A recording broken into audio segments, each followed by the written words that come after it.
Hello tanks and tankettes, and welcome to another replay of mine, which is quite a surprise really, because normally it goes at least a couple of months between featuring my own tanks replays on this channel. But no, here we are, and as you can tell from the fact that this is a KV-5 platoon game, yeah, it might be a little on the silly side. Not excessively wacky, but it's certainly not going to be a sensible, serious game.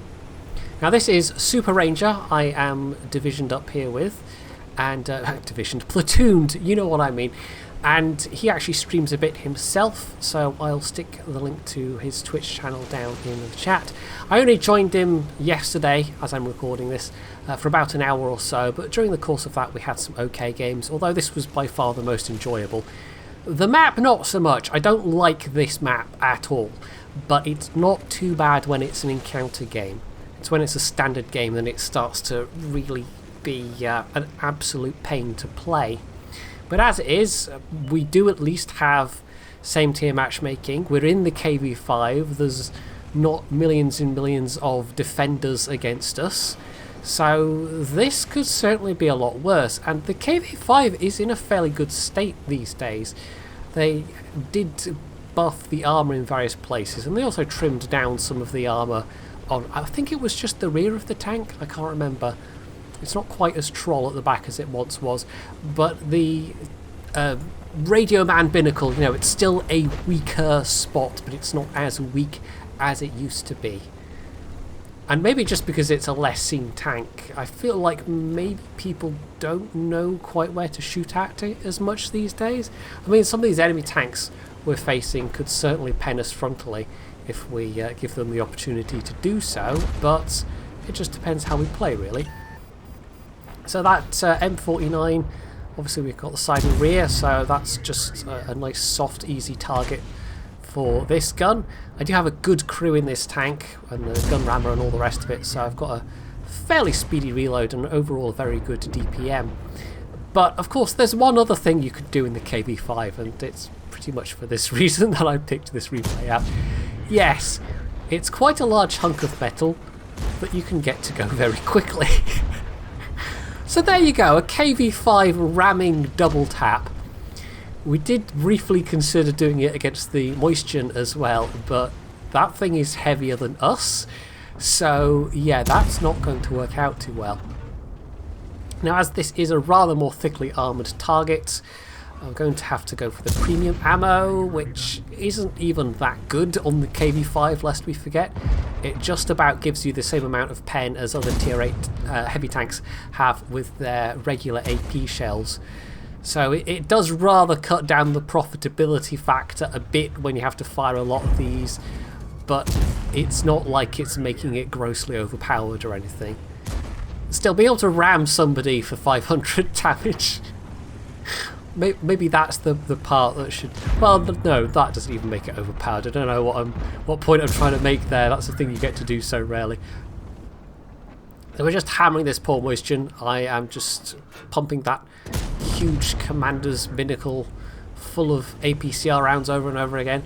There's also a 53 TP camping back there, but we're going to ignore that for now because these T-34s are trying to put some pressure on the remaining tanks at the cap, although we are fairly firmly winning this one otherwise. I mean, this is just mopping up. This was a really nice quick match. I think this is one of the reasons why I decided to pick this one out. Is not only is it a game where I got to ram something in the KV-5 and do a pretty reasonable amount of damage, but it was also a nice quick one as well. Yep, that 53 TP still there. Such an OP position. Even if I do get shot in the back once or twice, me and Super Ranger, it's not like it's going to matter. We still have fairly high amounts of health, and well, we've won. And there we go, they actually try a shot and it bounces. So I got the little nudge there on the T-34 hoping to take the tracks, but unlike going downhill I couldn't quite build up the velocity. But as it is, between myself, that extremely low health Panther 2 who we managed to save, and Super Ranger, Yeah, that guy is completely dead. And now it's just this 53 TP and also Kanonen Jagdpanzer up north. But we're never going to get to the Kanonen Jagdpanzer, so we might as well go for the 53 TP instead. And as the T-32 basically goes for the face hug, they don't seem to be able to do much damage to them, so we might actually be able to mop up a bit here. Get some last few couple of hundred hit points between us. Now, I've no idea what the armour profile is on that. The newer tanks are a bit of a mystery to me. Sometimes I go and look up the models, but unlike the tanks that I've been facing for years and years, in some cases in game, oh, that was just a terrible shot. That was not meant to be a tracking shot. You know, the newer tanks, I don't specifically have knowledge of the weaker areas, so I think it must be the case that between the upper front plate and the turret armour of those two tanks, they just couldn't really do anything to each other. But that didn't matter to us. We just drove up round behind and went blap, blap, blap, and that was the game. So that was over 3,000 damage done. Only a second class mastery, but with that amount of damage, even with the premium shells fired, it was still a fairly decent profit overall.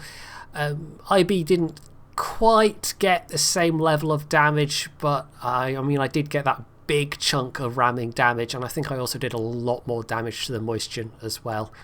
I don't think he was able to pen him reliably.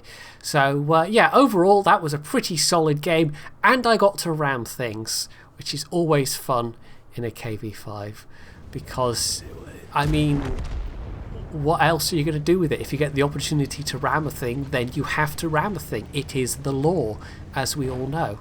It's the same when you're playing the E50 or the E50M. You have to ram. Otherwise, it's I mean, the alternative of not ramming is just unthinkable. I can't even formulate a sentence there. It's just incomprehensible. Anyway, so enough of me fumbling with words as if that's anything new. If you have enjoyed this replay, you can do all the usual things down underneath the video, and of course, as always, stay tuned for more.